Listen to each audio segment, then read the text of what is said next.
पंचम श्रेणी पिला माने आजिर ए भिडियो रे हमें आलोचना करिबा तमरो प्राथमिक शिक्षा प्रस्तुति कार्यक्रम जोटा कि तमरो दिया है 2025-26 गणित कार्यपुस्तिका बहिर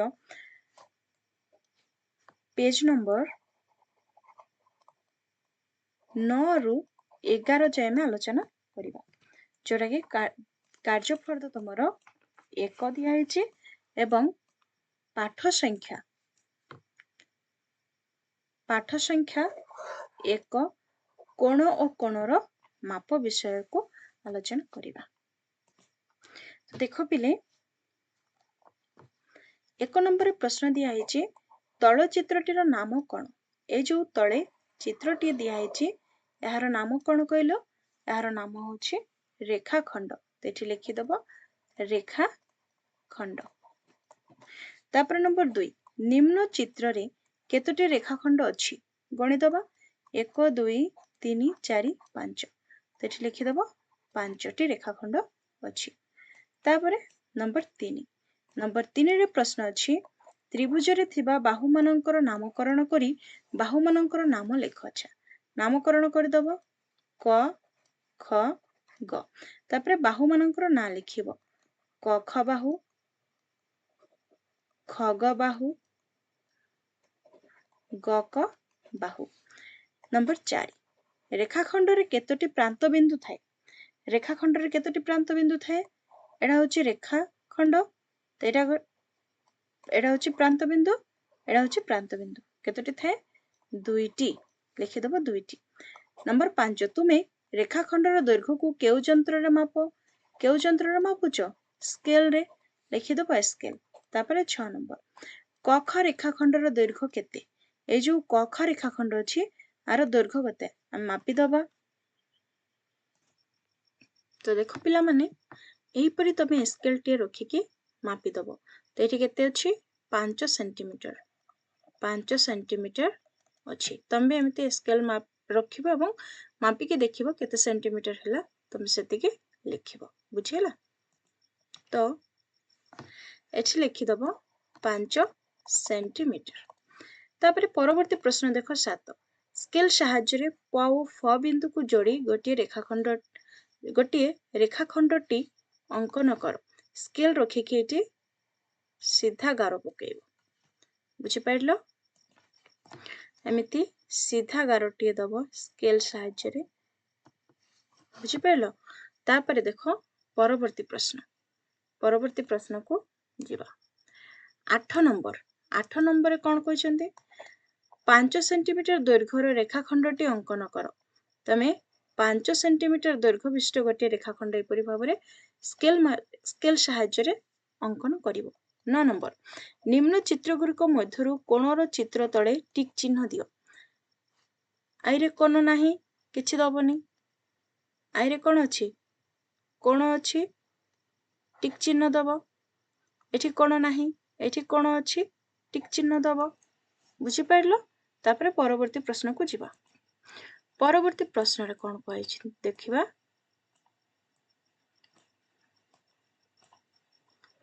देखो कार्यफल 2 1 नंबर कहै शून्य स्थान पूरण करो। क कोण मापिबा पई डैश यंत्र को व्यवहार करा जाय। को यंत्र को व्यवहार करा जाय ना प्रोट्रैक्टर बुझिला। तापरे नंबर ख कोणर एकक डैश अटे कोणर एकक डिग्री अटे। ग जेउ कोणर परिमाण 90 डिग्री सेई कोण को डैश कोण कहा जाय समकोण कहा जाय। जेउ कोणर परिमाण 90 डिग्री सेई कोण को समकोण कहा जाय। घ समकोण ठारू बड़ कोण को डैश कोण कहा जाय समकोण ठारू बड़ कोण को स्थूल कोण कहा जाय। तापरे उ समकोण ठारू सान कोण को डैश कोण कहा जाय समकोण ठारू सान कोण को सूक्ष्म कोण कहा जाय सूक्ष्म कोण कहा जाय बुझि पाइलो। तापरे नंबर 2 रे प्रश्न अछि तळ सारणटी को पूरण करो। देखो एठी दिया अछि कोणर परिमाण 70 डिग्री 180 डिग्री 90 डिग्री। तापरे देखो दिया अछि सूक्ष्म कोण काहा को कहा जाय ना 0 डिग्री ठारू अधिक एवं 90 डिग्री ठारू कम। समकोण 90 डिग्री जो कोणर परिमाण 90 डिग्री ताहाको समकोण कहा जाए। स्थूल कोण 90 डिग्री रु अधिक 180 डिग्री रु कम। तो 70 अछि 70 को कोण हबो सूक्ष्म कोण 90 डिग्री रु कम हबो तेरा हबो सूक्ष्म कोण। 70 कोण हबो ना सूक्ष्म कोण एठी लिखि दबो सूक्ष्म कोण। तापर केते अछि 179 अछि 179 कोण हबो स्थूल कोण एठी लिखि दबो स्थूल कोण। तापर अछि 90 डिग्री 90 डिग्री कोण हबो 90 डिग्री हबो समकोण। बुझी पाइलो। तापर नंबर 3 नंबर 3 रे प्रश्न अछि क स्तंभ सह ख स्तंभ को मिलाओ चित्र सह चित्रर नाम। चित्र दिया है चित्रर नाम एडा कोण पिले एडा होचे रश्मि तो आको रश्मि सहित जोड़िबो। तापर कोण दिया छि रेखाखंड रेखाखंड सहित गारटणी जोड़िबो। एडा कोण दिया छि एडा होची कोण तो कोण को कोण सहित जोड़ी दियो। एडा होची सरल रेखा को सरल रेखा सहित जोड़ी दियो। तापर नंबर 4 रे प्रश्न दिया है तळे दिया जाइथिबा चित्र रे थिबा तळे दिया जाइथिबा चित्र रे थिबा कोणर नाम लेख। एठी को चित्र एडा होची क ख ग लिखिबो क ख ग बा लिखिदबो सूक्ष्म कोण। बुझी पाइलो। तापरे नंबर 5 तळे दिया जाइथिबा चित्रटी केउ प्रकार कोण।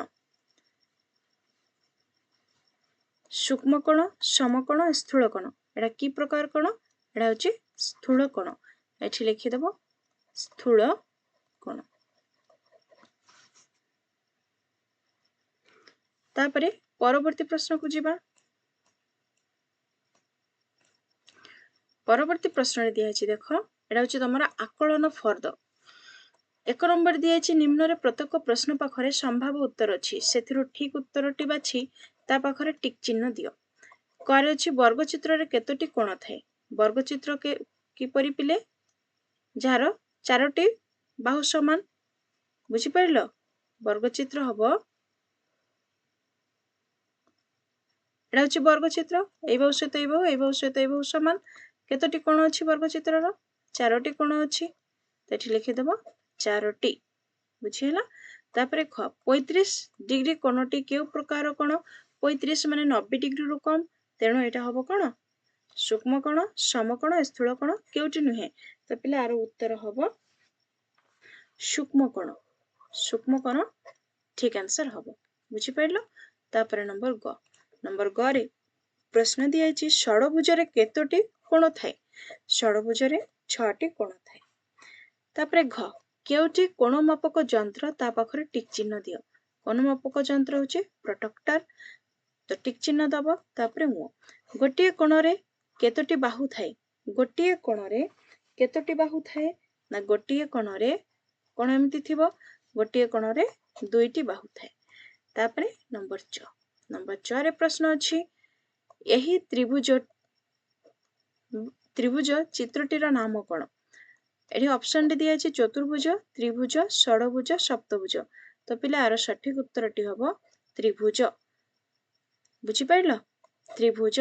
6 निम्न कोण गुरिकर माप मध्यरु केउ कोणटी स्थूल कोण केउ कोणटी स्थूल कोण ना 91 डिग्री एडा होची स्थूल कोण। तापरे नंबर ज निम्न चित्र गुरिक मध्यरु केउ चित्रटी षडभुज षडभुज माने 6टी कोण थिबो। एठी देखो 1 2 3 4 5 6 ए चित्रटी होची षडभुज। तापरे परवर्ती प्रश्न को जिबा।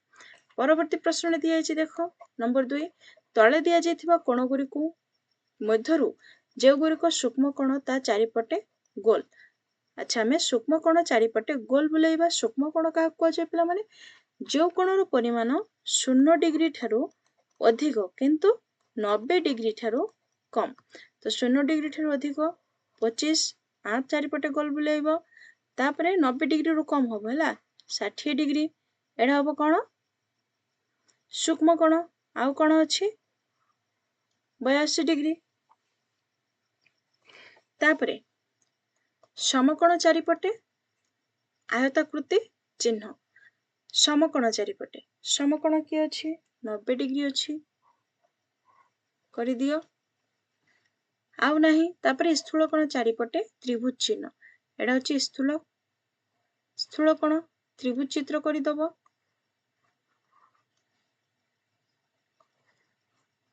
एपरि भाबरे चित्र करि दबो बुझिगला तापरे देखो दिया अछि तुमको लेखिबा पाई स्थान सूचना पाठ 1 रो शिक्षण फलाफल आधार रे तुमे प्रश्न तैयारी करी एगुरिकर उत्तर लिखिबो तो पिला माने चैनल को नुआ आसले चैनल को सब्सक्राइब कर दबो और वीडियो को सांग मानक सहित शेयर कर दबो थैंक्स फॉर वाचिंग।